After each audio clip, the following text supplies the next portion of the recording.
안녕하세요. 안녕하세요. 화면을 공유하려고 하니까 자꾸 줌이 튕겨져 나가네요. 아, 그래요? 이제 됐습니다. 됐나요? 오케이. 네, 잘 보이시나요? 네, 잘 보입니다. 네, 네, 죄송합니다.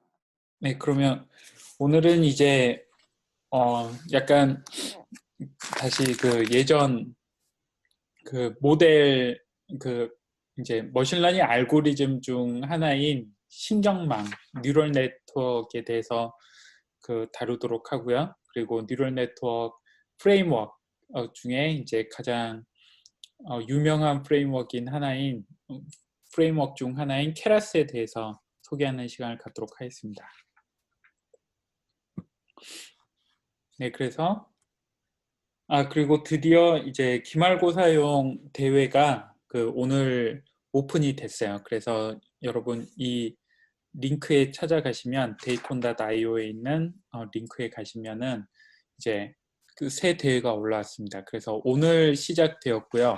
그 제목은 소설 작가 분류 AI 경진 대회이고요. 그리고 대회 기간은 오늘부터 12월 4일까지 대회가 진행이 됩니다. 그리고 이제 최종 순위가 12월 11일에 발표되기 때문에 어, 저희 기말고사 발표 일정하고도 딱 맞아 떨어지는 것 같아요. 그래서 이제 한 달 조금 넘게 시간이 있는데 여러분들 열심히 해서 좋은 성적 거두시기 바랍니다. 이번 대회는 지난 대회보다 죄송합니다. 팀 사이즈가 적은 것 같아요. 그래서 지난 대회는 5명까지 한 팀을 이룰 수 있었는데 이번 대회에서는 3명까지 한 팀을 이룰 수가 있어요. 그래서 지난 대회와 마찬가지로 팀을 이루는 게 유리하기 때문에 되도록 팀을 해보시고 만약에 팀이 없으신 분들은 이제 저희에게 송 교수님이나 저나 이제 연락을 주시면은 저희가 팀이 없는 학생들을 또 모아서 팀을 만들어 드리는데 도움을 드리도록 하겠습니다. 그래서 팀 병합 마감 기간이 11월 27일, 그러니까 대회 종료 기간보다 일주일 전에 팀 병합이 마감이 돼요. 그러니까 미리 팀을 구성하시기 바랍니다. 그리고 새 대회 이제 주제가 NLP, Natural Language Processing이다 보니까 이제 앞으로의 강의 스케줄도 약간 이런 NLP 관련된 피처 엔지니어링, 그 다음에 알고리즘을 약간 앞에 배치해서 이제 여러분들이 대회 준비하시는데 도움이 될 수 있도록 그렇게 대회 강의 일정도 여기에 맞게 약간 조정을 해서 공지를 하도록 하겠습니다. 혹시 대회나 대회 일정, 새 대회에 대한 궁금한 점 있으신가요?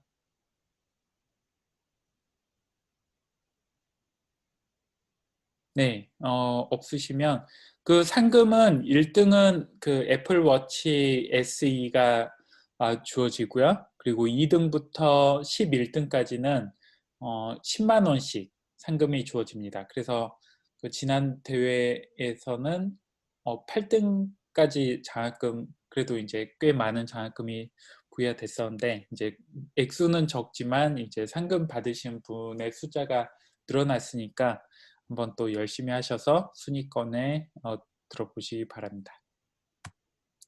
네, 그러면 오늘은 신경망에 대해서 소개를 할 텐데요. 이제 다른 알고리즘처럼 이론적으로 깊이 들어가진 않을 거예요. 그래서 약간 개념적인 개념을 소개해드리고 이제 케라스를 이용해서 신경망 모델을 만드는데 그, 어, 한 충분할 정도? 그 정도로 이제 설명을 드리려고 합니다.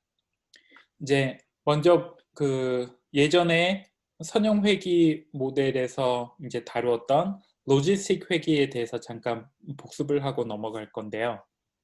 이제 로지스틱 회귀 알고리즘은 그 선형 회귀 알고리즘하고 비슷한데 대신에 그 선형 회귀 알고리즘에서는 종속 변수가 실수인 경우였고 이제 로지스틱 회귀는 종속 변수가 범주형인 경우라고 이제 그 차이가 있다고 그 배웠는데요.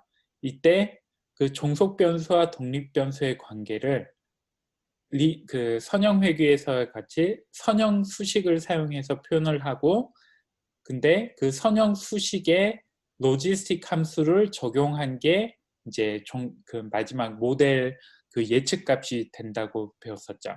그래서 이제 예측하는 값이 이 h of x가 로지스틱 회귀 함수라고 하면은 이 함수는 그 선형 수식 즉 세타와 x 그 웨이트 값과 인풋 그 피처 값들의 이제 그 이너 프로덕트 내적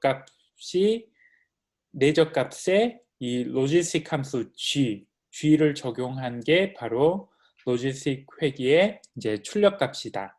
그래서 이 g of x는 이제 어떤 함수냐면은 그 1 플러스 2의 마이너스 세타 x 승의 1 분의 1 이렇게 주어진 그리고 그래프로 표현하면은 이런 식으로 0과 1 사이에 이제 약간 S 모양을 가지는 이제 함수가 바로 그 로지스틱 함수라고 이제 배웠었죠.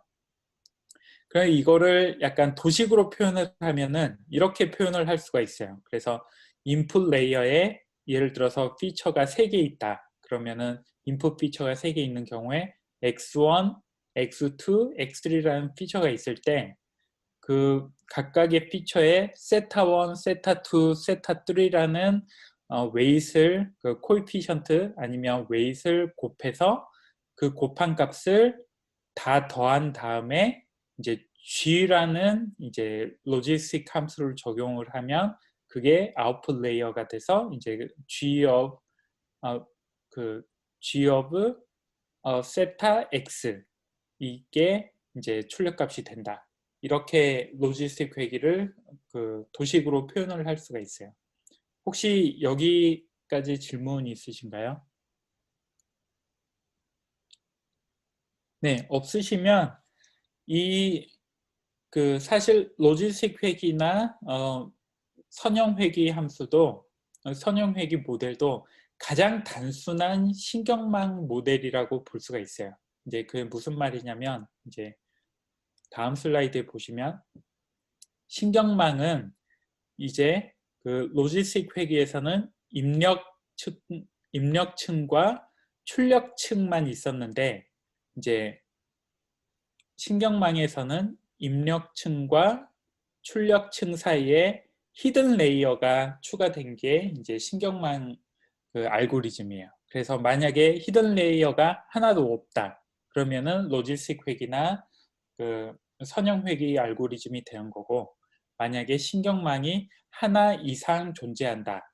그러면은 바로 뉴럴 네트워크 아니면 신경망이라고 부릅니다. 그래서 이 그 중간에 저희가 추가하는 층을 레이어를 히든 레이어라고 하고 히든 레이어는 이제 여러 개의 뉴런을 포함하게 됩니다. 이 뉴런의 개수는 지금 제가 여기에 이제 그림을 그릴 때는 입력 피처와 동일한 개수의 이제 뉴런을 사용을 했는데요. 사실 이 뉴런의 개수는 입력 피처의 개수와 전혀 상관이 없어요. 그래서 입력 피처가 3개, 인풋 레이어에는 3개의 입력 피처가 존재했지만 히든 레이어에서는 이제 임의의 개수의 히든 뉴런을 포함시킬 수가 있습니다. 그리고 각각의 히든 레이어에 들어가는 그 뉴런의 개수도 그 임의로 정할 수가 있어요. 그래서 여기에 만약에 첫 번째 히든 레이어에 10개의 히든 뉴런을 포함을 시켰다. 그러면은 두 번째 히든 레이어에는 뭐 100개를 포함시킬 수도 있고 20개를 포함시킬 수도 있고 아니면 동일하게 10개를 포함시킬 수도 있고 이렇게 임의로 그 히든 레이어에 들어간 뉴런의 개수는 그 선택을 할 수가 있어요. 그리고 이제 그 로지스틱 회귀에서 이 아웃풋 레이어에 로지스틱 함수가 적용이 됐던 것처럼 히든 레이어에 있는 뉴런들도 이제 그 특정 함수를 출력값에 적용을 하게 되는데 이 함수를 액티베이션 펑션이라고 불러요. 그래서 액티베이션 함수, 액티베이션 펑션.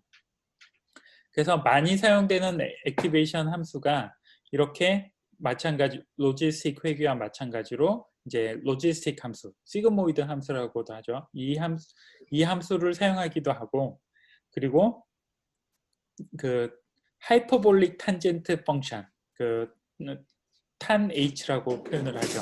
하이퍼볼릭 탄젠트 펑션도 이 그 액티베이션 펑션으로 자주 사용을 합니다.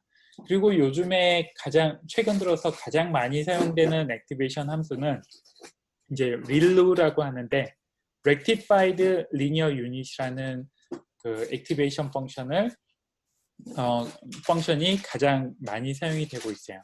이제 이 함수는 비교적 단순한데 뭐냐면 만약에 그 출력값이 음수인 경우에는 그냥 0을 리턴을 하고 출력값이 그 0 이상인 경우에는 이제 그냥 그 값을 그대로 그 선형 함수 같겠죠. 이제 0 이상의 그 범위에서는 선형 함수와 동일하고 대신에 그 음수의 영역에서는 0을 리턴하는 함수가 바로 릴루라는 함수인데 그 최근 들어서 가장 많이 사용되는 액티베이션 함수 중 하나입니다.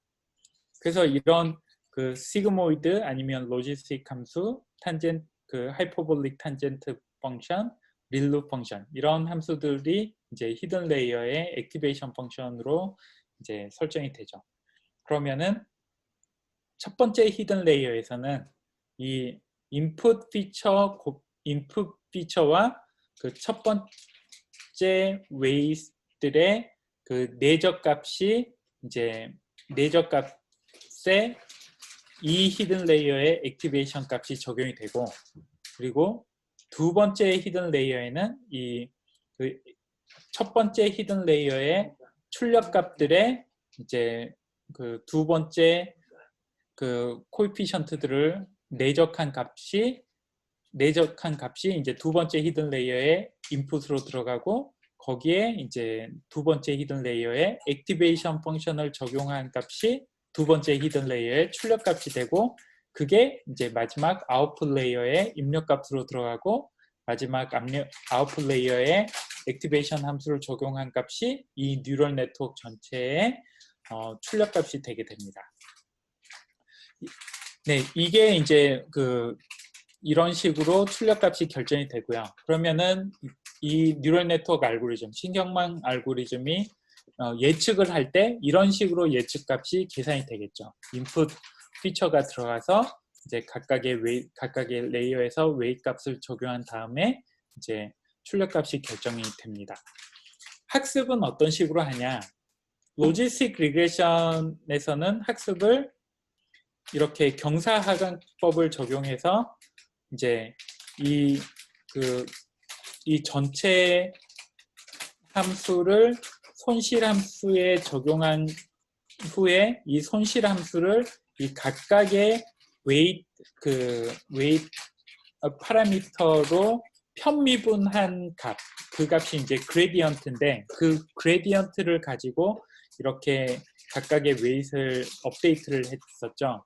이제 뉴럴 네트워크에서도 비슷한데 가장 마지막 레이어에 있는 이 웨이트 같은 경우에는 이제 동일하게 그렇게 그 출력 값을 함수형의 출력 값을 손실 함수에 적용한 걸 편미분한 값이 이제 그레디언트가 돼서 그 그레디언트만큼 이제 그 웨이트를 업데이트 해주는 방식을 취하고 그런데 그 다음부터는 그 아래에 있는 레이어로 들어갈수록 이제 그 체인 룰을 적용해서 이제 선형 대수를 배우셨으면 이 체인 룰에 대해서 이제 배우셨을 텐데 이 체인 룰을 적용해서 그 다음 레이어의 그레디언트를 구하게 됩니다. 그래서 그 그레디언트만큼 각각의 이제 그 코에피션트들을 웨이트를 이제 업데이트를 하게 되죠. 그래서 이 경사하강법의 체인 룰을 적용한 거를 이제 백 프로퍼게이션이라는 이름을 사용해요. 그래서 뉴럴 네트워크 학습은 백 프로퍼게이션을 적용해서 이제 학습을 한다. 이제 백 프로퍼게이션이 무엇이냐? 그거는 바로 경사하강법의 체인 룰을 적용한 게 바로 백 프로퍼게이션이다. 네.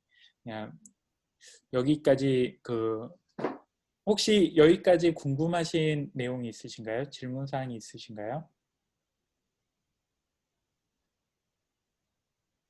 네, 뉴럴 네트워크 신경망에 대한 그 학습 자료는 이제 한글로 된 자료도 많고 영어로 된 자료도 많고 해서 이론적인 그런 내용을 배우시기 위해서는 이제 깊게 들어가면은 굉장히 다룰 게 많아요. 이제 그래서 뭐 이렇게 짧게 하고 넘어가지 않으면은 뭐 한 학기 강의를 다 해서 해도 이제 다루기 어려울 정도로 요즘에 많은 양의 그런 연구가 진행이 되고 또 이제 자세한 내용이 있는데 이 정도 이제 뉴럴 네트워크를 구성하는 거는 이제 인풋 레이어, 히든 레이어, 아웃풋 레이어가 있고 각각의 히든 레이어에는 여러 가지 뉴런을 포함시킬 수 있고 그리고 각각의 뉴런은 이제 액티베이션 함수를 적용을 하고 학습은 백프로퍼게이션으로 학습을 한다. 이 정도가 이제 신경망의 어떤 큰 골격이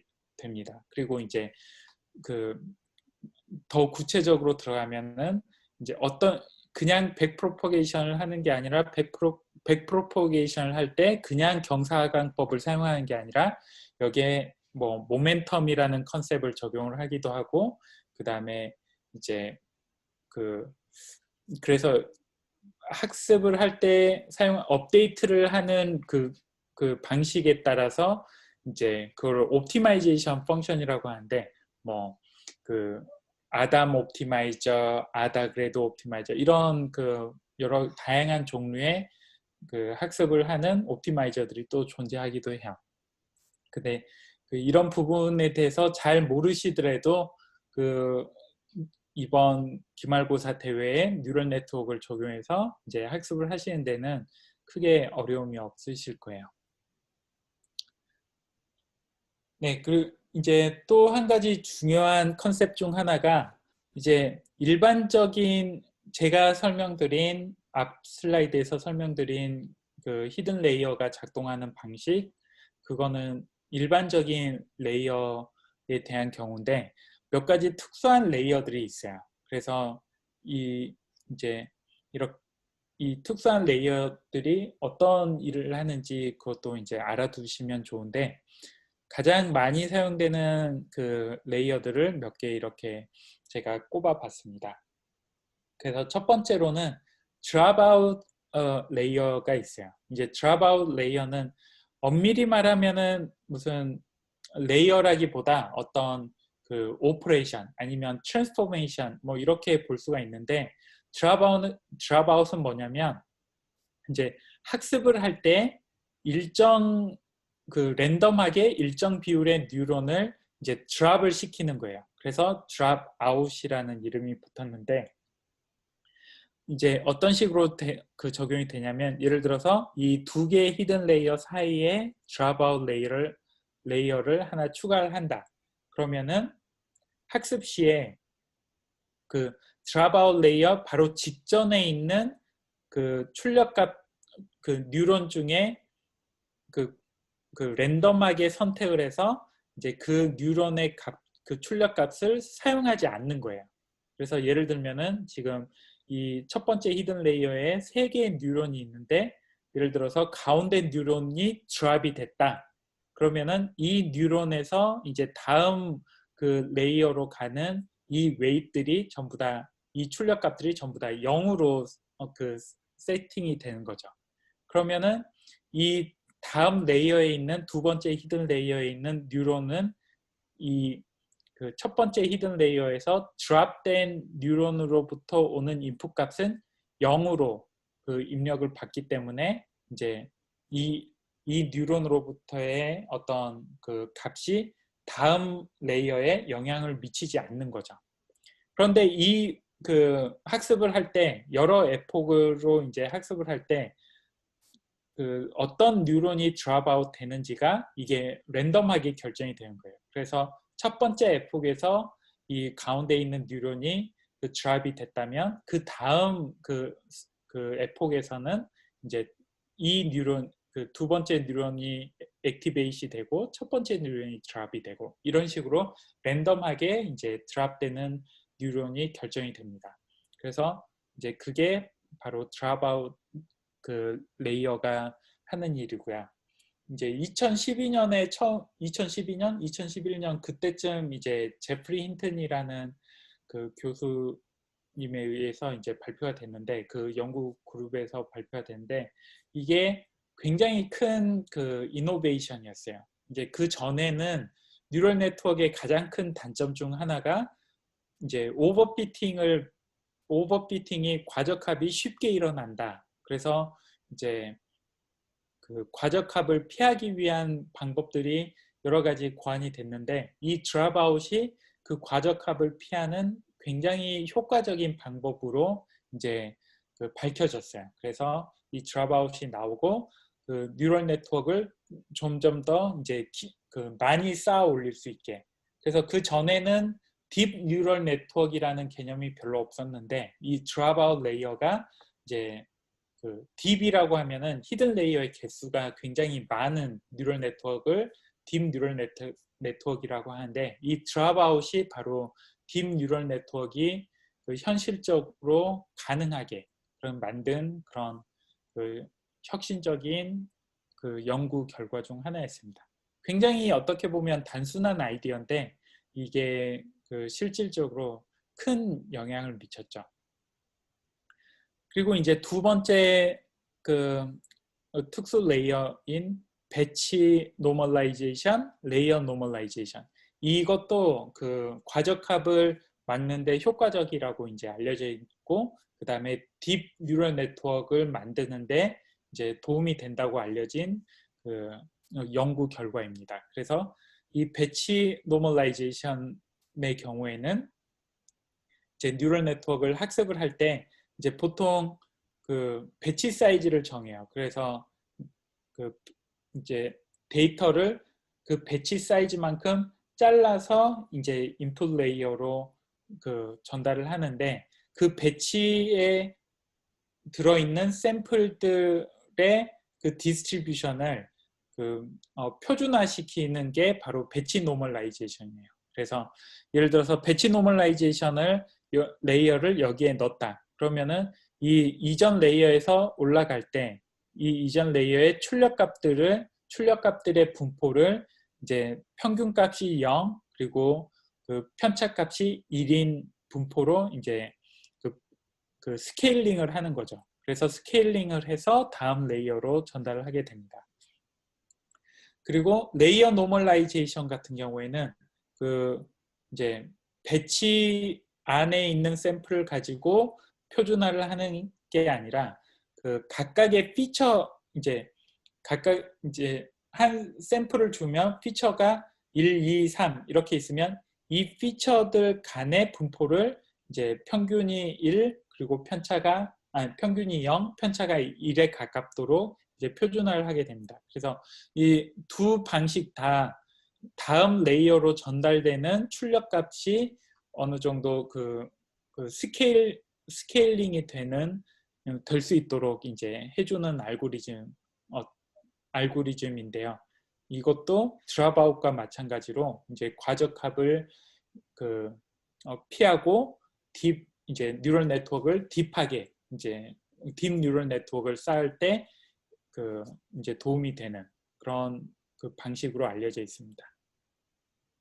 그리고 다음 특수 레이어는 이제 맥스 풀링 아니면 에버리지 풀링. 이제 풀링 그 레이어인데 이거는 이제 이미지 프로세싱 쪽에서 그 많이 사용을 해요.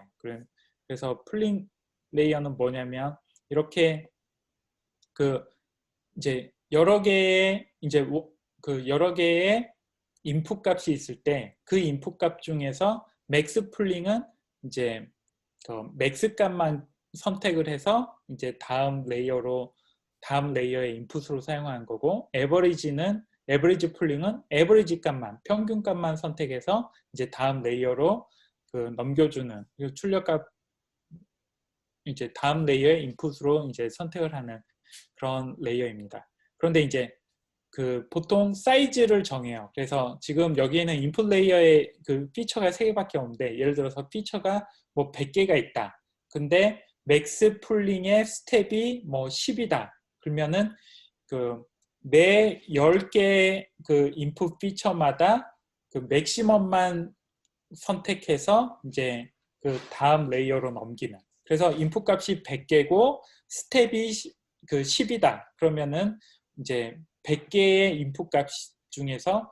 10개만 선택돼서 다음 레이어로 가겠죠. 이제 에버리지 풀링도 마찬가지로 이제 그 스텝 값이 뭐 10이다 그러면은 그 10개 중에 맥스를 선택하는 게 아니라 그 10개의 평균 값이 이제 다음 레이어의 인풋으로 이제 선택이 되는 그런 그 오퍼레이션이라고 보시면 됩니다.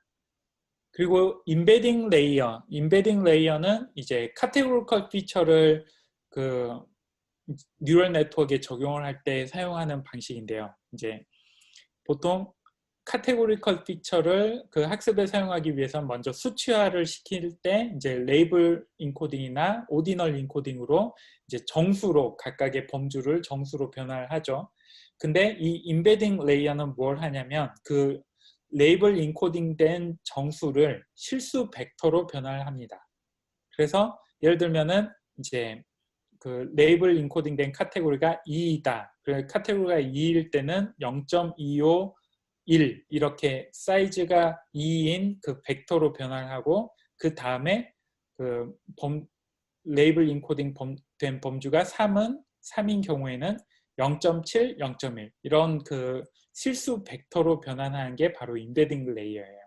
그래서 인베딩 레이어에서는 이 실수 벡터의 크기를 정해줄 수가 있고, 그래서 예를 들면 여기에서는 그 크기가 2인 인베딩 벡터를 그 출력하는 예를 들었는데, 이 사이즈를 이제 이 레이어를 뉴럴 네트워크에 사용을 하실 때 이 사이즈를 이제 임의로 결정을 할 수가 있어요.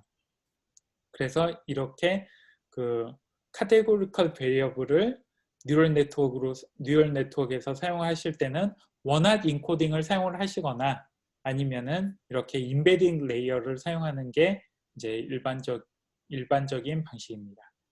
그리고 그 외에도 이제 컨볼루션 레이어는 이제 보통 이미지 프로세싱을 할 때 그 2디멘셔널 컨볼루션을 적용하는 게 이제 일반적인데, 그 컨볼루션 오퍼레이션을 하는 레이어가 컨볼루션 레이어고, 그리고 리커런트 레이어 같은 경우에는 이제 시퀀스, 타임 시리즈나 아니면은 그 내추럴 랭귀지 프로세싱, 이제 저희 지금 기말고사 대회가 내추럴 랭귀지 프로세싱인데, 그런 그 시퀀셜 인풋이 주어졌을 때 이제 리커런트 뭐 LSTM, GRU 같은 그 리커런트 알고리즘을 적용하는 레이어가 리커런트 레이어입니다. 그래서 이 부분에 대해서는 이제 좀 더 깊이 그 들어가야 되기 때문에 그 오늘은 다루지 않고 이제 다음 시간에 이제 그 케라스를 이용해서 리커런트 뉴럴 네트워크 학습하는 그 시간에 좀 더 자세히 다루도록 하겠습니다. 혹시 이게 좀 뉴럴 네트워크를 처음 접하시는 분들에게는 꽤 어려운 그 복잡한 컨셉일 수 있는데, 이런 컨셉을 정확하게 다 이해하지 못하신다고 하더라도 이제 제가 다음 슬라이드에 보여드릴 그 케라스를 이용해서 뉴럴 네트워크를 학습하시는 데는 그 지장은 없어요. 그런데 이런 내용을 알고 계시면은 이제 좀 더 그 뭐 이제 뉴럴 네트워크를 디자인할 때 좀 더 이제 그 성능이 좋은 뉴럴 네트워크를 디자인을 할 수가 있겠죠. 네, 혹시 여기까지 그 질문 사항이 있으신가요? 저 한 가지 질문 사항이 있는데요. 네. 저희가 피처 엔지니어링 할 때 너무 범위가 너무 큰 것들은 미리 저희가 임의로 스케일링 통해서 범위를 이제 0하고 1 사이로 맞춰주고, 그리고 또 변수 가공 같은 거 할 때도 이제 맥스 값이나 뭐 에버리지 값이나 민 값 이런 것들을 이제 생성을 해서 입력 값으로 집어넣잖아요. 근데 네네. 이제 신경망에서 이게 교수님께 설명해서 특수 레이어, 이제 배치 레이어 노멀리제이션이나 맥스 에버리지 풀링 같은 특수 레이어가 있는데, 저희가 임의로 입력 값에서 미리 스케일링도 하고 이런 맥스 값과 에버리지 값을 이제 픽처로 선택을 해서 사용을 했을 때도 이런 배치 레이어 노멀리제이션과 이런 맥스 에버리지 풀링을 사용을 했을 때 오버핏을 이제 줄이는 데 있어서 많은 도움이 되는 건가요? 네, 그렇죠. 그 이제 그 차이점이 뭐냐면 이제 입력 피처를 그렇게 노멀라이제이션을 하는 경우에는 이 인풋 레이어에만 그 노멀라이제이션이 적용이 되는 거잖아요. 그런데 학습을 하다 보면은 이 중간에 있는 히든 레이어의 출력 값들은 이제 그 인풋 레이어의 인풋 피처를 노멀라이제이션 한 것과 상관없이 이 그 히든 레이어의 출력 값들은 이제 또 그 익스트림한 값들이 생길 수가 있죠. 익스트림한 값들이 아주 큰 출력값이 나오거나 아니면 출력값의 범위가 너무 적거나 이렇게 그 두 가지 그 문제가 될 만한 그런 출력값이 발생할 수 있는데, 이런 배치 노멀라이제이션 아니면은 맥스 풀링, 에버리지 풀링 이런 그 레이어들을 중간중간에 넣어주면은 이제 그런 것들이 아무래도 그 해소가 되는 거죠. 이제 그래서 그 인풋 피처를 노멀라이제이션 하는 거는 여전히 도움이 되고요. 그거는 도움이 되고, 대신에 이런 중간에 있는 히든 레이어들의 출력 값들의 범위를 좀 더 안정적인 범위로 그 변환시켜 주기 위해서 이렇게 배치 노멀라이제이션 아니면은 이제 풀링 이런 레이어들을 사용을 하는 겁니다. 답변 감상. 저 한 가지 더 질문을 드려도 될까요? 네네. 제가 잘은 모르는데 저도 처음이라서 그 히든 레이어 같은 경우에는 사용자가 어떻게 연산이 되고 어떤 식으로 출력이 되는지 알 수가 없다고 들었는데, 그렇다면 어떻게 특수 레이어들을 적절하게 삽입을 할 수 있는 건가요? 그 부분이 궁금합니다.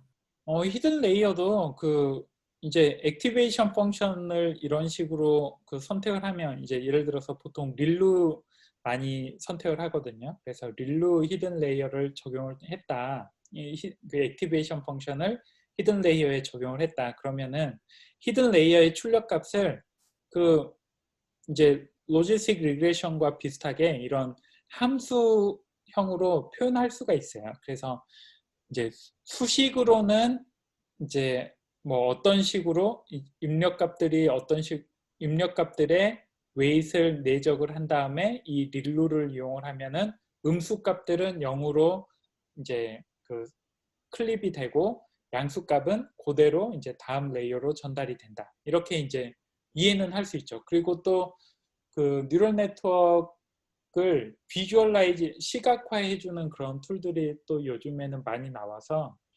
이 중간에 있는 히든 레이어의 출력 값들을 또 그 시각화를 하거나 아니면은 이 히든 레이어의 아웃풋을 따로 뽑아 볼 수도 있어요. 이제 케라스나 그 파이토치 이런 걸 사용하시면은 그 중간에서 히든 레이어의 아웃풋 값을 또 그 뽑아 볼 수도 있고 웨이 값도 시각화할 수도 있고, 그래서 예전에 비해서는 이제 그 중간에 히든 레이어에서 일어나는 일들을 이해하는 게 좀 더 쉬워졌다고 보시면 돼요. 그래서 히든 레이어에서 뭐 어떤 식으로 그 작동하고 그 출력값들이 어떻게 되고 이런 것도 요즘에는 어느 정도는 이제 그 이해할 수 있게 그 다양한 시각화 툴들이나 유틸리티 툴들이 그 사용 가능합니다.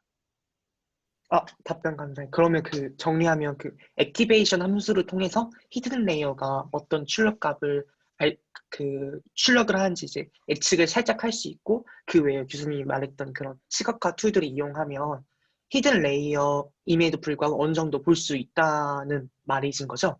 네네. 네, 답변 감사합니다. 네. 혹시 또 다른 질문 있으신가요? 선생님, 저도 하나 궁금한 게 있는데요. 네네. 이미지를 풀링할 때 네. 보통 다들 보니까 맥스 풀링을 쓰더라고요. 네네. 그래서 제가 그 이유가 궁금해서 찾아봤는데 그냥 다 쓰니까 그렇게 쓴다 뭐 이런 식으로만 돼 있길래 왜 에버리지 풀링 말고 맥스 풀링을 보통 이미지를 풀링할 때 쓰는 건가요?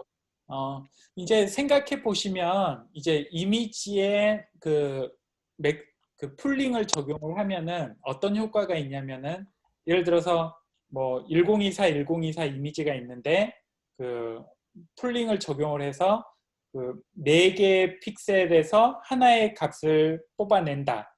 이렇게 하면은 1024 곱하기 1024 사이즈 이미지가 이제 1024를 5로 512 by 512로 이제 줄어들잖아요.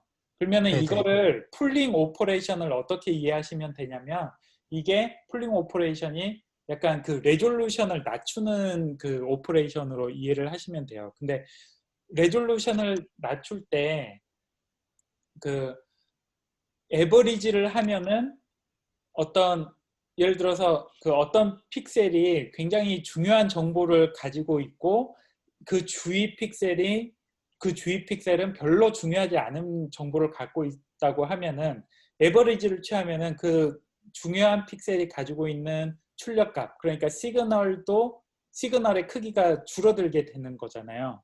근데 이렇게 그 레졸루션을 낮추면서도 그 어떤 중요한 시그널을 어느 정도 유지한 그 시그널을 이제 잃지 않고 유지하기 위해서 이제 그 약간 유지하기 위해서 그 맥스 출력하는 값들을 이제 보존하는 방식이 이제 맥스 풀링이에요. 근데 에버리지 풀링도 이제 사용을 하는데 에버리지 풀링은 주로 그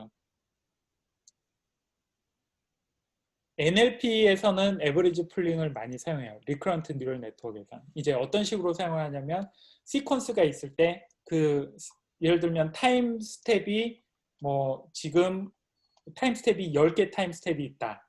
그러면은 그 10개 타임 스텝을 10개 타임 스텝에서 이제 나온 출력값을 하나로 이제 모을 때 그럴 때 이제 에버리지 풀링을 통해서 보통 모으거든요. 이제 그거는 또 왜 그러냐면 타임 스텝 그 어떤 뉴런이 그 뭐 시간이 1일 때, 2일 때, 3일 때 이렇게 그 변화하는 게 어느 정도 일정하다고 이제 생각을 하는 거죠. 그래서 에버리지를 취해 그 타임 스텝 1일 때부터 10일 때까지 이 특정 뉴런의 출력값은 어느 정도 일정할 것이다. 그러면은 그거를 그냥 그 이제 하나로 압축할 때는 에버리지를 보는 게 좀 더 그 뭐 약간 노이즈에 이제 러버스트하다 이렇게 볼 수가 있는 거죠. 그래서 이미지에서 디멘전을 줄일 때는 맥스 풀링을 많이 사용하고 어떤 그 시그널을 로스하지 않기 위해서. 근데 타임 디멘전에서 이제 압축을 할 때는 에버리지를 많이 사용하고 이런 식으로 많이 사용을 하는 것 같아요. 선생님, 제가 좀 구체화시키고 싶어서 다시 여쭤보는데 네. 뭐 예를 들어 시시각각 변하는 공기 농도에서 지금 현재 뭐 공기 농도 값을 예측한다 뭐 이런 문제를 풀 때는 그럼 평균 풀링으로 풀어야 되는 거겠네요? 네, 그런 경우에는 그 이제 일반적으로 평균 풀링을 에버리지 풀링을 사용하는 게 맞는 것 같아요. 아, 네네, 알겠습니다. 감사합니다. 네. 네, 또 다른 학생분 질문 있으신 것 같던데. 네, 질문 있습니다. 네, 저희 배치 레이어 로멀라이제이션이랑 인베딩에 대한 질문인데요.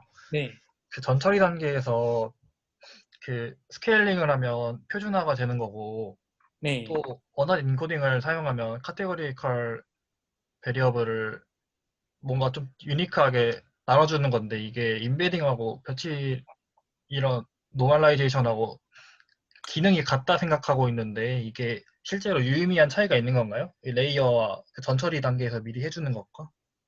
네. 이제 인베딩 같은 경우에는 그 굉장히 효과적이라고 알려져 있어요. 이제 예를 들면은 그 범주의 개수가 굉장히 많은 그런 범주형 변수가 있을 수 있잖아요. 이제 특히 NLP 같은 경우에는 그 각각의 단어 하나하나가 이제 범주가 되는데, 그러면은 뭐 이제 인풋 데이터 사이즈에 따라서 차이가 있겠지만 그 인풋 단어 하나하나를 더미 베리어블로 원하드 인코딩을 통해서 더미 베리어블로 만들면은 인풋 피처 디멘전이 굉장히 커질 수가 있죠.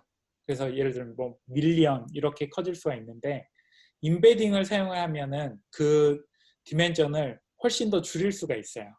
그래서 이제 밀리언 월드 100만 개의 단어가 있다고 하더라도 이 단어를 나타내기 위한 그 임베딩 벡터 크기는 한 뭐 32 크기 32짜리 임베딩 벡터 가지고도 그 100만 개의 단어를 충분히 표현을 할 수가 있어요.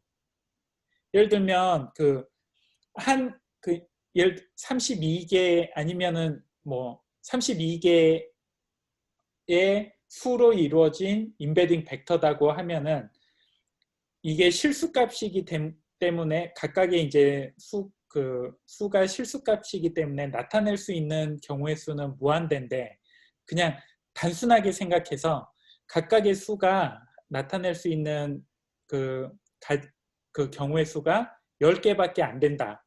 그래도 이 10개 이제 뭐 그러면 0부터 0.1, 0.2 해서 뭐 0.9까지 아니면 0.1부터 1까지 10개로만 그 수를 표현을 한다고 해도 그게 예를 들면 그 사이즈가 32인 임베딩 벡터면은 10의 32승을 나타낼 수가 있잖아요. 그러니까 표현할 수 있는 그 카테고리의 수가 거의 무한대에 가까운 거죠. 그래서 그러면은 이제 그 차이가 어떻게 나타나냐면, 인풋 레이어의 원하드 인코딩을 통해서 100만 개의 피처가 있는 경우에는 이제 그 100만 개의 피처로부터 다음 히든 레이어의 그 정보를 전달할 때 그 중간중간에 다 웨이트 그 값이 존재를 해야 되잖아요. 그래서 그 다음 히든 레이어에 예를 들어서 뉴런이 10개가 존재한다. 그러면은 총 그 웨이트의 개수가 100만 곱하기 10 해가지고 1000만 개의 그 웨이트 밸류가 존재하게 되는데, 임베딩을 통해서 그 100만 개의 범주를 32개의 벡터로 변환을 했다. 그러면은 32 곱하기 10 웨이트 개수가 3200개로 줄어드는 거죠. 그래서 1000만 개의 웨이트를 사용해야 되는 그 신경망 대신에 그 3200개의 웨이트만 사용해서도 이제 똑같은 표현을 할 수 있다. 이런 장점이 있어서 이제 원하드 인코딩보다 임베딩을 많이 선호를 하고요. 예, 그리고 배치 노멀라이제이션은 이제 앞서 설명해 드린 것처럼 인풋 레이어에 점 처리를 한 경우에는 인풋 레이어에서 첫 번째 히든 레이어로 가는 출력값이 이제 안정적인 범위에 들어오게 보장이 되는데, 그 다음 레이어들에 대해서는 이제 그런 보장이 되지 않잖아요. 그래서 그 다음 레이어에서도 비슷한 효과를 거두기 위해서 이런 배치 노멀라이제이션이나 풀링이나 드랍아웃 레이어를 중간중간에 이제 삽입을 해주는 거예요. 그래서 이제 첫 번째 히든 레이어에서 두 번째 히든 레이어로 가는 그 출력값을 노멀라이즈를 표준화를 하고 싶다. 그러면은 이 사이에 배치 노멀라이제이션 레이어를 이제 삽입을 하는 거죠. 혹시 답변이 되었나요? 네, 완전히 이해가 됐습니다. 감사합니다. 네네. 네, 또 다른 질문 있으신가요? 네, 이게 처음에는 약간 어려울 수 있는데, 오히려 이제 많은 분들이 머신러닝이나 이런 딥러닝을 공부를 하실 때 이론부터 공부를 하면은 굉장히 시간이 오래 걸릴 수가 있는데, 오히려 이런 그 케글 대회에서 케라스 같은 거 가지고 모델 만들면서 모델 조금씩 바꿔가고 다른 사람이 만들어 놓은 코드 바꿔가면서 이제 그 처음에는 구체적인 내용을 모르고 모델을 만들다가 나중에 궁금해서 좀 더 찾아보고 이러면서 이제 공부를 하는 경우에 훨씬 더 빨리 딥러닝이나 머신러닝에 대해서 이제 그 이해도를 높이는 그 경우가 많거든요. 그래서 지금 이런 내용이 약간 뭐 too much다 이래도 그 이제 다음 일단 모델링에 적용을 해보세요. 이제 해보시고 케라스 사용해서 뭐 드랍아웃 레이어도 넣어보고 뭐 배치 노멀라이제이션 레이어도 넣어보고 성능이 좋아지는지 나빠지는지 이런 것도 직접 체험을 해보시면 이제 그 다음에 이론적으로 좀 더 깊이 들어가실 때 훨씬 더 이해가 더 쉬우실 거예요. 그래서 지금 이해가 다 안 되신다고 하더라도 너무 걱정 마시고 이제 한번 따라와 보시기 바랍니다. 네, 그러면은 케라스에 대해서 제가 소개를 드릴 텐데요. 이제 케라스는 그 주요 오픈 소스 신경망 프레임워크 중에 하나예요. 그래서 오픈 소스 뉴럴 네트워크 프레임워크라고 하면은 이제 가장 그 노터블한 게 이제 케라스가 있고 그다음에 파이토치가 있고 이제 일반인들에게 가장 많이 알려진 거는 텐서플로우가 있고 파이토치가 있죠. 이 두 개가 가장 유명하고 그다음에 이제 케라스는 텐서플로우를 굉장히 사용하기 쉽게 만들어준 게 케라스고 파이토치 라이트닝은 파이토치를 굉장히 사용하기 쉽게 만들어준 게 파이토치 라이트닝이에요. 그래서 이제 이 파이토치와 파이토치 라이트닝이 있고 텐서플로우와 케라스가 있고 그리고 이제 또 마찬가지로 패스트 AI도 파이토치 라이트닝하고 약간 비슷한 컨셉인데 이제 파이토치를 기반했지만 이제 파이토치를 쉽게 사용할 수 있게 만들어 놓은 그 하이 레벨 라이브러리가 fast.ai라는 라이브러리가 있고요. 그리고 MXNet은 엑시부스트를 이제 개발했던 티안치 첸이 이제 개발한 그 오픈 소스 뉴럴 네트워크 툴이에요. 그래서 지금은 이제 프로젝트가 커져서 이제 아마존이 스폰서를 하고 있고요.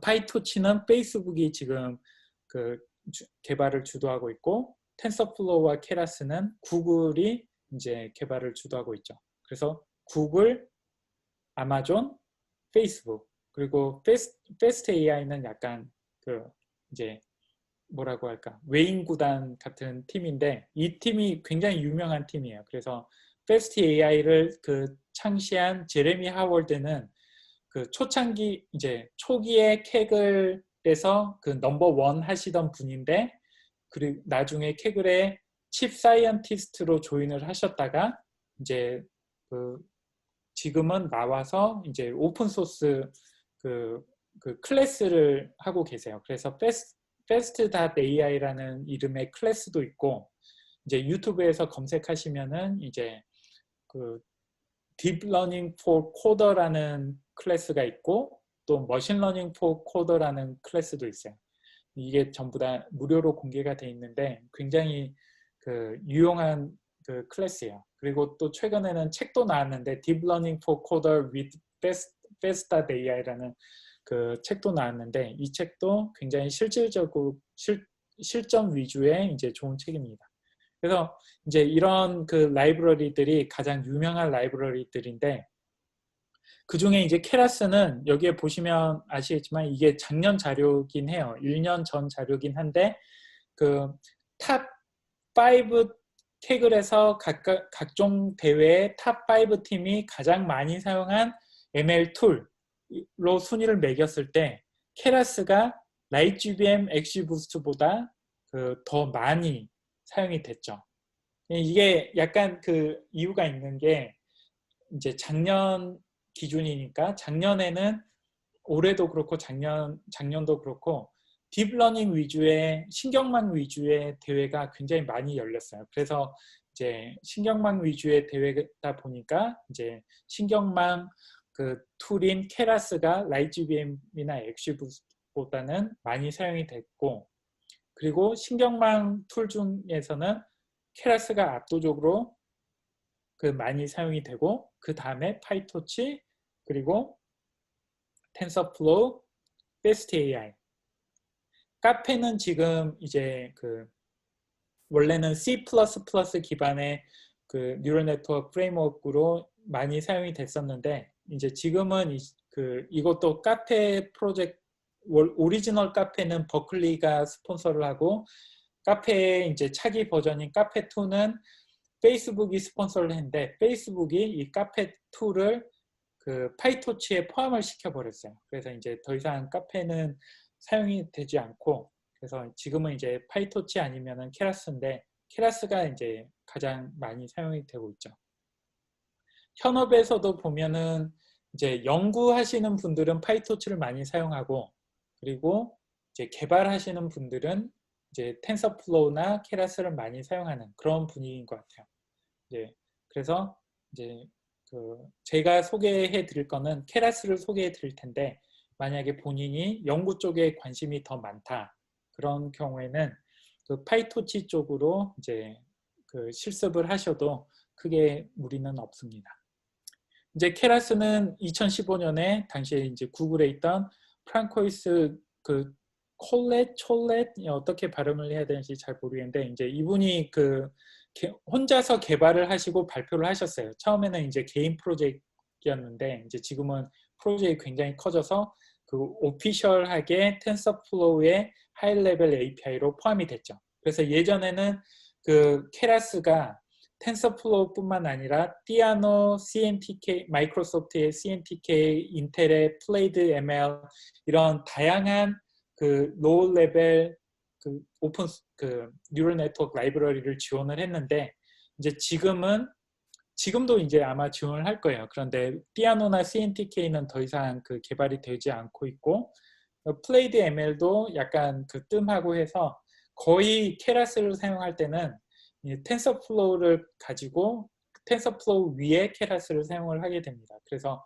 이제 케라스를 인스톨하는 방법이 두 개가 있는데, 하나는 케라스 라이브러리를 따로 인스톨할 수도 있고, 아니면은 텐서플로우 2.0 이상부터는 텐서플로우 아래에 케라스가 또 있어요. 그래서 텐서플로우만 사용하시면 그냥 텐서플로우를 설치하신 다음에 이제 텐서플로우 아래에 있는 그 케라스 썸 모듈을 호출해서 사용을 하시면 됩니다. 네. 혹시 여기에 질문이 있으신가요? 질문 하나 있습니다. 네네. 혹시 제가 이해가 잘 안 돼서 그런데 네. 신경망 CNN 그 관련된 문제를 풀 때 사용하는 케라스랑 네. 그 그레디언트 부스트를 사용해서 문제를 풀 때 필요한 이게 라이트뱀이 있잖아요. 네. 결국에 제가 생각하기에 카테고리별로 나누는 게 좀 비슷한 것 같아서, 만약에 케라스를 사용해야 되는 모델에서 라이트뱀을 사용하면 어떻게 되나요? 이제 보통 그 뉴럴 네트워크 종류의 알고리즘이 성능이 좋은 그 데이터셋이 있고, 이제 그레디언트 부스팅 머신 알고리즘이 성능이 좋은 데이터셋이 있어요. 이제 보통 그 그레디언트 부스팅 머신 알고리즘은 카테고리컬 피처가 많거나 아니면은 스트럭처드 데이터셋, 정형화된 데이터셋에서 이제 성능이 좋고, 이제 뉴럴 네트워크 알고리즘은 그 이미지, 스피치, 내추럴 랭귀지 아니면 센서 데이터 이런 경우에 성능이 좋고, 그래서 약간 그 보완적인 관계라고 볼 수가 있죠. 그래서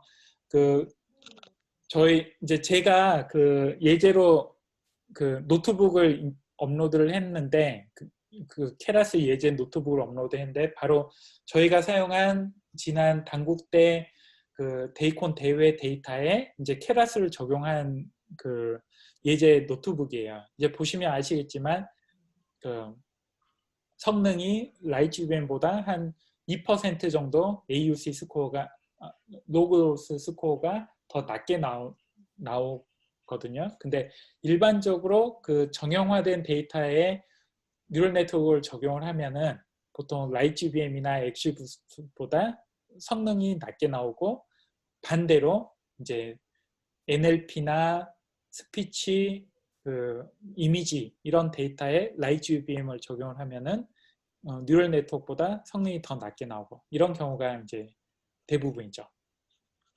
아, 감사합니다. 그럼 스태킹을 할 때는 이 두 다른 알고리즘을 같이 적용해 줘도 되나요? 그죠? 이제 아, 그게 이제 보통 최근 이제 위너 리포트나 아니면 그 공유한 내용을 보시면은 대부분 그 뉴럴 네트워크하고 이제 그레디언트 부스팅 머신 알고리즘을 동시에 사용을 하고, 그 마지막에 이제 그레디언트 부스팅 머신이나 그 뉴럴 네트워크 알고리즘을 사용해서 이제 또 스태킹을 하고, 이런 어프로치가 최근에는 많이 사용해요. 그래서 이제 일반적으로 현업에 사용할 때는 문제 그 데이터셋에 따라서 둘 중에 하나만 사용하는 경우가 많은데, 이제 대회에서는 둘 다 사용하는 게 이제 더 좋은 결과를 얻죠. 감사합니다. 네, 또 다른 질문 있으신가요?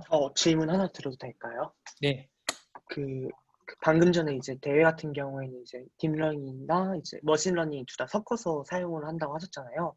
네, 근데 이제 딥러닝을 위한 피처 셋하고 머신러닝 위한 피처 셋이 이제 다를 것 같은데, 네, 이제 그런 경우에는 그러면 둘 다 사용하고 싶다면 이제 다양한 피처 셋을 만드는 것이 이제 관건인지가 궁금합니다. 네, 그렇죠. 이제 또 그 알고리즘이 약간 포커스가 달라요. 라이트GBM, 엑시부스 같은 경우에는 피처 엔지니어링이 굉장히 중요한데, 이제 뉴럴 네트워크 같은 경우에는 피처 엔지니어링보다는 그 뉴럴 네트워크 레이어를 어떻게 그 구성하는지, 이걸 이제 아키텍이라고 그러는데, 그 뉴럴 네트워크 아키텍처가 훨씬 더 중요해요. 그래서 이제 그 만약에 두 알고리즘을 동시에 사용하신다 그러면은 라이트GBM 엑시부스트용 피처는 굉장히 피처 엔지니어링을 많이 하시고, 반대로 그 딥러닝, 뭐 케라스 모델에 사용할 피처는 기본적인 피처 엔지니어링만 한 다음에 이제 내부적인 그 아키텍처를 수정하는데 이제 그 대부분의 시간을 소요하게 되죠. 좋은 답변 감사합니다. 네, 또 다른 질문 있으신가요? 네, 없으시면 이제 예제를 보도록 하겠습니다. 그래서 케라스에서는 크게 두 가지 종류의 API를 제공하고 있어요. 그래서 이제 약간 그 쉬운 API는 sequential API가 이제 좀 더 쉬운 API고, 사용하기 쉽게 만들어진 API고, 그리고 좀 더 복잡한 그 모델을 만들고 싶을 때는 펑셔널 API를 사용하시면 됩니다. 그래서 먼저 sequential API를 보면은 이제 손쉽게 신경망을 생성할 수 있는데, 입력층에서 출력층까지를 차례로 레이어를 추가해 주는 거예요. 그래서 이전 슬라이드에 보면은 입력층이 있고, 그 다음에 히든 레이어가 하나, 두 개 있고, 그 위에 이제 출력층이 있다. 그러면은 그 개념을 그대로 이제 코드로 만드는 게 시퀀셜 API인데, 그래서 이 그 텐서플로우 아래에 있는 케라스 썸 모듈에서 이제 시퀀셜 그 클래스를 임포트해서 객체를 생성한 다음에 이 객체의 첫 번째 히든 레이어를 이렇게 덴스 레이어라고 하는 첫 번째 히든 레이어를 추가를 하고, 이 히든 레이어에는 히든 뉴런이 64개의 히든 뉴런이 있고, 액티베이션 펑션은 릴루를 사용한다 라고 이제 그 히든 레이어를 추가를 한 거죠.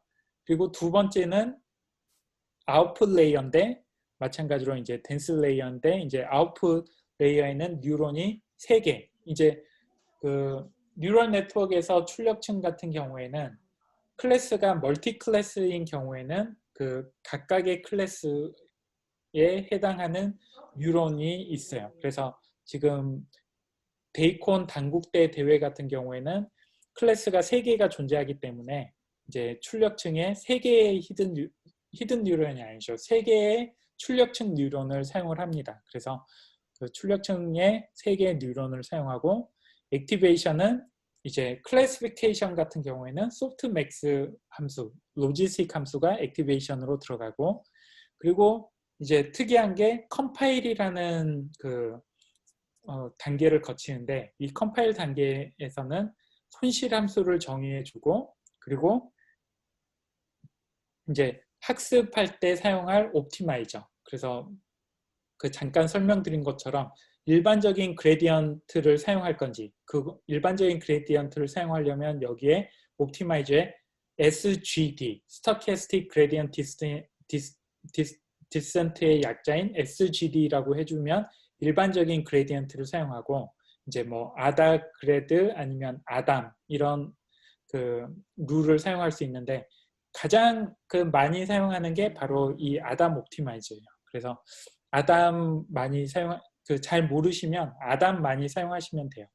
그래서 이렇게 이제 해주시면은 모델이 구성이 됐고, 학습을 할 때는 마찬가지로 fit 함수를 사용해서 이제 학습을 하시고, 예측은 predict 함수로 이제 예측을 하시는데, 한 가지 주의할 점은 멀티 클래스 클래시피케이션의 경우에는 이제 클래스가 여러 존재할 때는 XGBoost나 LightGBM 같은 경우에는 그냥 레이블 인코딩된 그 종속 변수를 바로 그 이제 fit의 입력 변수로 사용을 했는데, 이 케라스나 뉴럴 네트워크에서는 그거를 원하드 인코딩을 해줘야 돼요.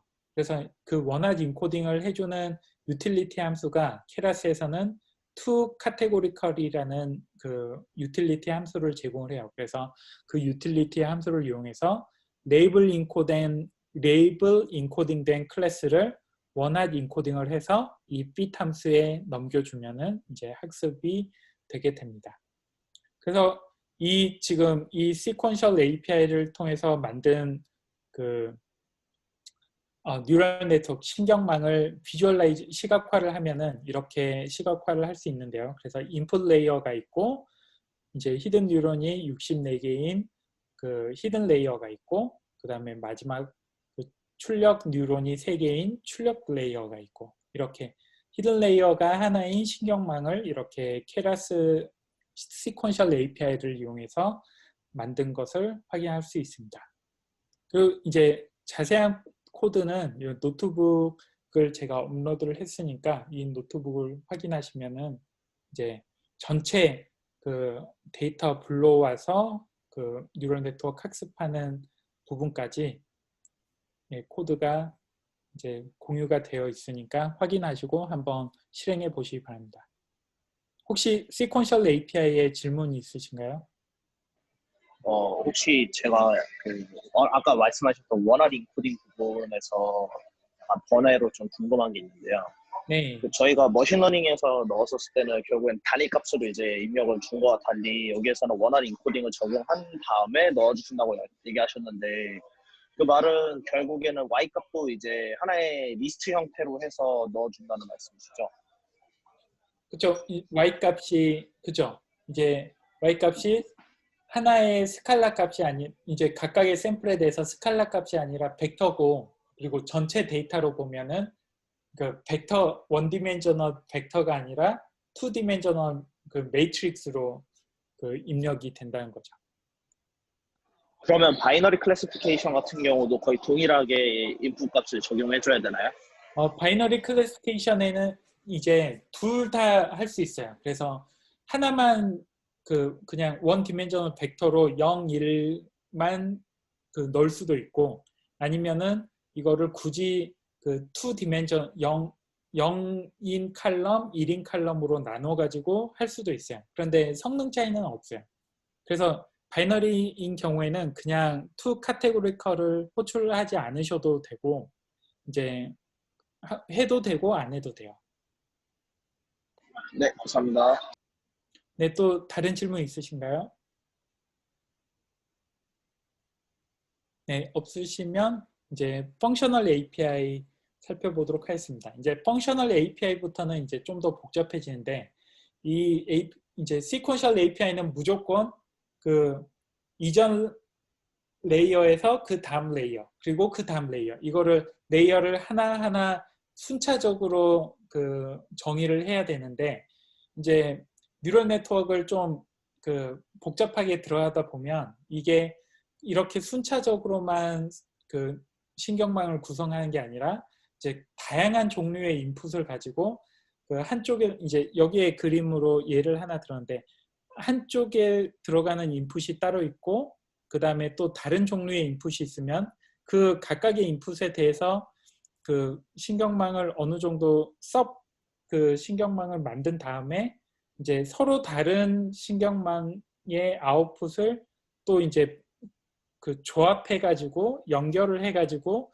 새로운 그 레이어를 만들어서 그 값을 가지고 또 이제 아웃풋을 만들고 이렇게 약간 복잡하게 그 갈 수가 있어요. 그래서 이렇게 다양한 종류의 섭 모듈이 존재하는 경우에는 그 시퀀셜 API로 정의를 할 수가 없죠. 왜냐하면 시퀀스가 명확하게 이 인풋 레이어하고 뭐 이 임베딩 레이어 사이에는 이제 순서가 그 정해지지 않잖아요. 그래서 이런 경우 이렇게 약간 복잡한 구조를 가지고 있는 신경망의 경우에는 펑셔널 API를 사용을 해야 돼요.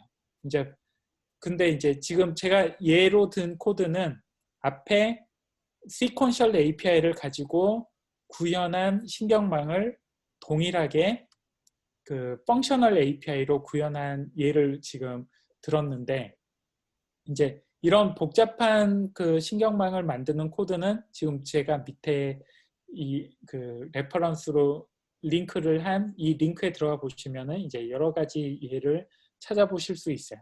근데 이제 앞서 만든 그 신경망하고 동일한 신경망을 펑셔널 API로 만들려면 먼저 인풋 레이어를 정의를 하고 그 시퀀셜 API에서는 인풋 사이즈를 정해줄 필요가 없었어요. 그런데 이제 펑셔널 API에서는 인풋 레이어를 정의할 때 인풋 사이즈를 이제 명시를 해줘야 되고 그 다음에 히든 레이어가 인풋 레이어를 입력으로 받아서 이제 출력을 하는 이게 히든 레이어고 똑같이 64개의 히든 뉴런을 사용했고요. 그리고 이 히든 레이어의 출력값을 입력으로 받아서 이제 출력층을 이렇게 마찬가지로 정의를 했죠. 그리고 이제 이 아웃풋 그 모델을 마지막으로 디파인 할 때는 입력 인풋층하고 아웃풋층이 무엇인지를 이렇게 그 정의를 해주고요. 마찬가지로 이제 컴파일 한 다음에 fit하고 predict 함수를 이용해서 학습과 이제 예측을 하게 됩니다. 그래서 지금 이 코드만 놓고 보면 동일한 신경망을 구현할 때 이제 그 좀 더 복잡해졌죠. 그 먼저 인풋 레이어를 그 지정을 해줬어야 되고 또 인풋 디멘전도 지정을 해줬어야 되고 또 모델을 만들 때 인풋하고 아웃풋 레이어를 이제 선언을 해줘야 되고 이런 약간 그 복잡한데 이제 이 방식 이 API를 사용하시면은 이제 훨씬 더 복잡한 관계의 신경망을 그 구현할 수가 있다. 예, 그래서 이제 이런 경우에는 펑셔널 API를 사용해야 된다라는 거를 이제 보여드렸습니다. 마찬가지로 이제 노트북에 보시면은 그 제가 동일한 동일한 모델을 시퀀셜 API로도 구현을 하고 펑셔널 API로도 구현을 했어요. 그래서 직접 한번 봐보시기 바랍니다. 혹시 질문 있으신가요? 한 가지 질문 사항이 있는데요. 네. 그 신경망을 학습할 때 마지막 히든 레이어에서 이제 아웃풋 레이어를 통해서 X값을 이제 생성을 하잖아요. 근데 네. 여기 13번 슬라이드에 보여지는 것은 이제 마지막에 있는 레이어에 히든 레이어가 2개가 있는 것 같은데 그러면 마지막에 여기가 이게 최종 레이어라면 아웃풋 레이어를 만들 때 이 2개의 레이어를 그 가중치와 그 픽처들을 이제 뭐 합하거나 뭐 곱해서 나온 것들을 이제 아웃풋 레이어로 합치는 건가요?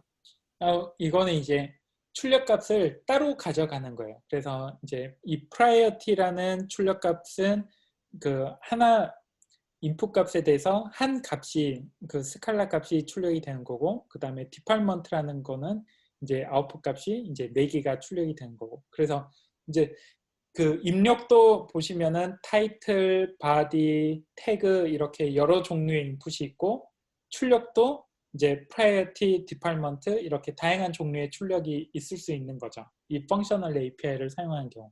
그러니까 하나의 모델을 이걸 어떻게 보면 하나의 모델이 아니라 두 개의 모델을 학습한다고 보시면 되죠. 그 두 개의 각기 다른 두 개의 모델이 동일한 인풋과 동일한 구조를 통해서 학습이 됐지만 마지막 이 웨이트는 다르겠죠. 그래서 출력층하고 이 마지막 히든 레이어 사이에 있는 웨이트만 다르고 나머지는 동일한 두 개의 서로 다른 모델을 이제 동시에 학습을 할 수 있다. 이런 그렇게 이해하시면 될 것 같아요. 저 한 가지 더 궁금한 사항이 있는데 그러면요. 펑셔널 API를 사용했을 경우에는 한 개의 픽처셋을 사용하는 게 아니라 두 개, 세 개, 네 개 이런 다양한 픽처셋을 가지고 모델을 이제 구축을 할 수가 있는 건가요? 네, 그렇죠. 그래서 이제 그 대회 중에도 그 예전에 어떤 대회가 있었냐면은 이제 웹페이지에 있는 그 이제 어떤 옥션 그런 내용을 가지고 이 옥션이 어떤 정확한 출력 값은 기억이 안 나는데 인풋 값이 뭐냐면 인풋에 이미지도 있고 텍스트도 있고 정형 데이터도 있고 이게 전부 다 그 한 웹페이지를 보면은 웹페이지에 이미지도 있을 수 있고 텍스트도 있고 그 다음에 웹페이지 관련된 여러 가지 메타데이터가 정형화된 데이터도 같이 있잖아요. 이거가 전체가 이제 입력 인풋 피처로 주어진 대회가 있었어요. 이제 이 경우에는 이런 그 펑셔널 API를 사용하면은 그 다양한 인풋들을 다 하나로 하나의 신경망으로 학습을 할 수가 있는 거죠. 그러면 아까 전에 말씀하신 이미지, 텍스트, 전용 데이터 그런 것들의 각각에 대해서 아웃풋도 만들 수도 있고 이것들을 합쳐서 이제 하나의 아웃풋도 만들 수 있다는 걸로 해석을 하면 되는 건가요? 그렇죠. 뭐 이미지 같은 경우에는 이미지를 잘 학습하는 뭐 컨볼루션 뉴럴 네트워크를 사용하고 그다음에 텍스트는 뭐 RNN을 사용을 하고 메타데이터는 그냥 임베딩 레이어를 사용한 다음에 그거를 다 모아가지고 뭐 어떤 예측을 한다. 이런 그 모델이 가능한 거죠. 아, 좋은 답변 감사합니다. 네. 혹시 또 다른 질문 있으신가요? 궁금한 게 하나 박사님, 저 있는데요. 질문 있습니다. 네네. 먼저 해주시면 될 것 같아요. 아, 네, 감사합니다. 송인호 질문이 있는데, 네. 지금 지금 화면에 보고 있는 저 모델이 사실 전체 모델이 아니라 이것도 또 하나의 서브 모델이 될 수 있는지 궁금합니다. 네, 그렇죠. 펑셔널 API 같은 경우에는 굉장히 그 자유자재로 그 플렉서빌리티가 굉장히 높죠. 그래서 뭐 이것 자체도 이 아웃풋 자체도 다른 모델의 인풋으로 들어가거나 아니면은 이 아웃풋 두 개를 또 이제 컨캐트네이트라는 레이어를 사용해서 이제 그 병합을 하는데 이 앞에 컨캐트네이트 레이어를 둬서 이 두 레이어의 그 출력값을 또 그 하나로 묶어서 다른 레이어의 그 입력값으로 사용할 수도 있고 다양하게 활용할 수가 있죠. 네, 감사합니다. 네, 네, 저 질문 한 가지 있는데요. 네, 그 이제 다양한 데이터셋으로 이제 이 펑션 API를 통해서 이제 저희가 신경망을 만들잖아요. 네.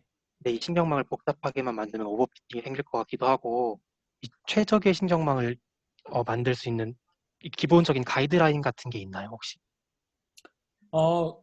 제 기억에는 아마 그 케라스 웹사이트에도 이제 그 기본적인 베스트 프랙티스 같은 게 이제 올라와 있고 또 최근에는 그 케라스 튜너라는 약간 하이퍼 옵트 같은 라이트GBM이나 엑시부스트에 적용할 수 있는 하이퍼 옵트라는 그 이제 하이퍼 파라미터 옵티마이제이션 라이브러리가 있는 것처럼 케라스 그 뉴럴넷을 디자인할 때 이제 그 뭐 몇 개의 히든 레이어를 사용하고 몇 개의 히든 뉴런을 사용하고 이런 다양한 그 선택해야 되는 그 옵션을 이제 하이퍼 파라미터 옵티마이제이션을 통해서 찾아주는 케라스 튜너라는 이제 모듈이 케라스에 포함이 되게 됐어요. 그래서 이제 그런 걸 사용하면은 좀 더 이제 옵티멀한 그런 구조를 찾는데 그 활용을 할 수가 있죠.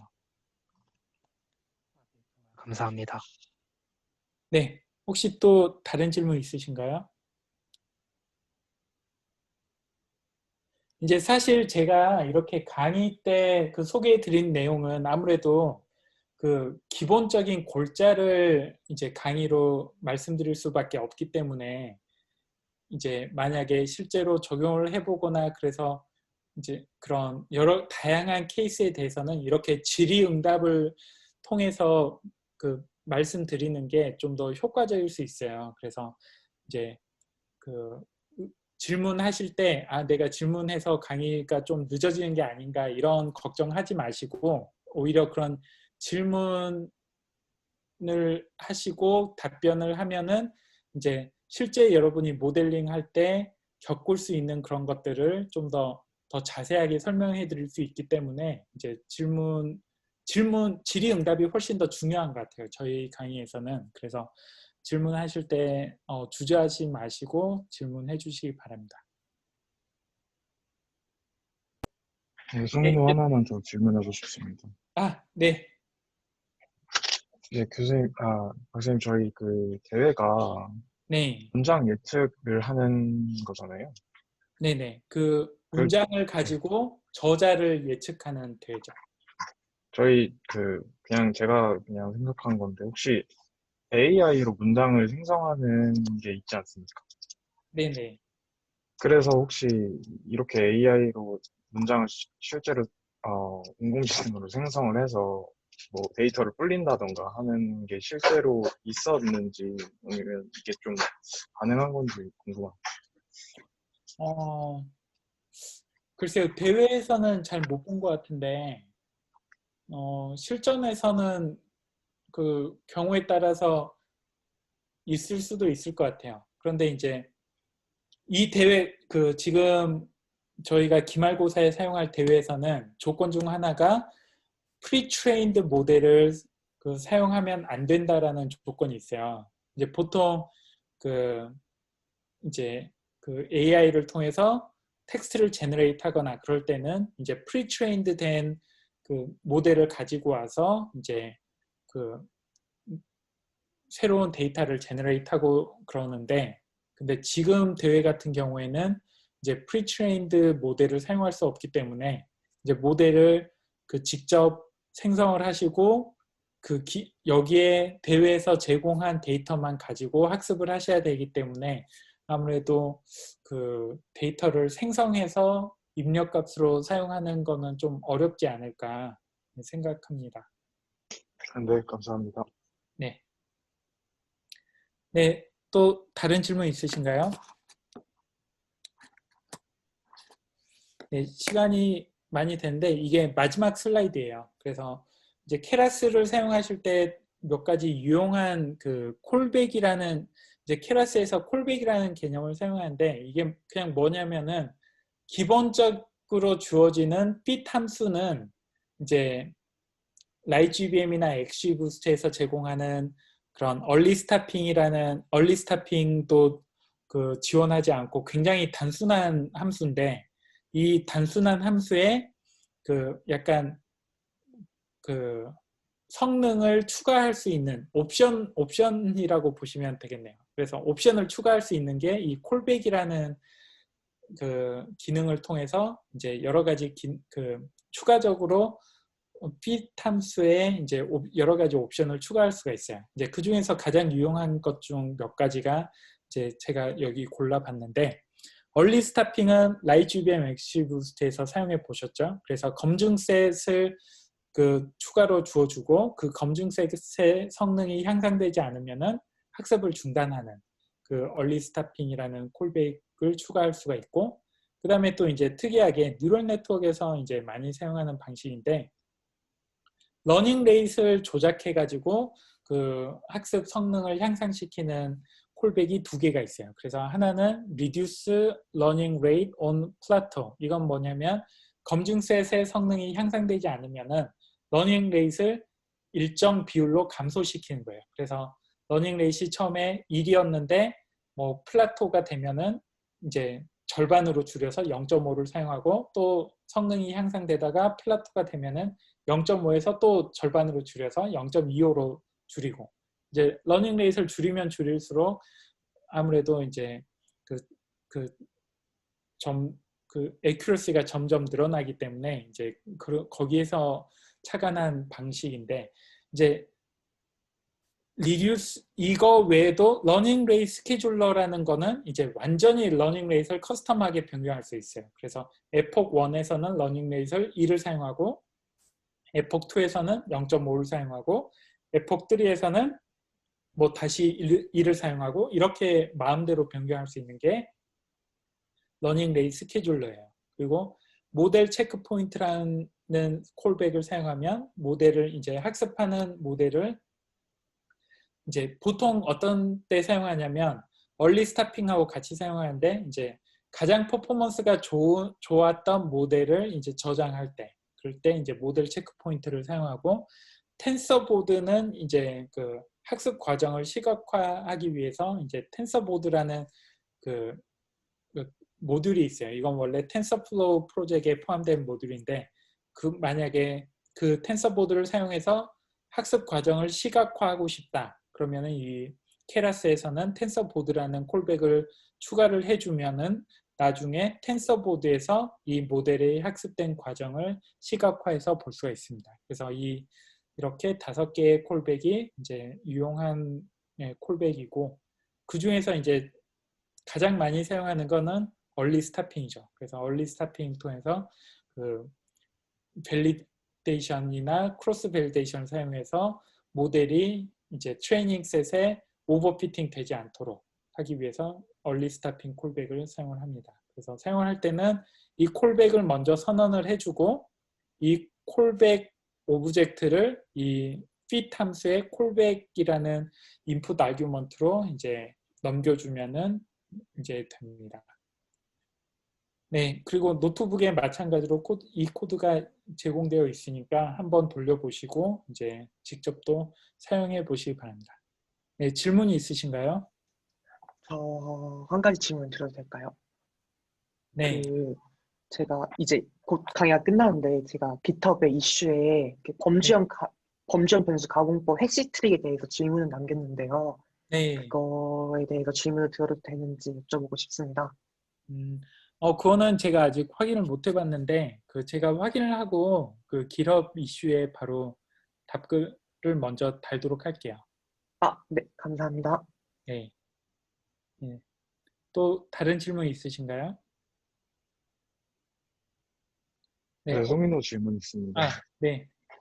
그 텐서보드가 이제 그 신경망 학습 과정을 시각화하는 그 방법이라고 찾아보니까 나오는데 이제 오늘 수업에서 나오더라고요.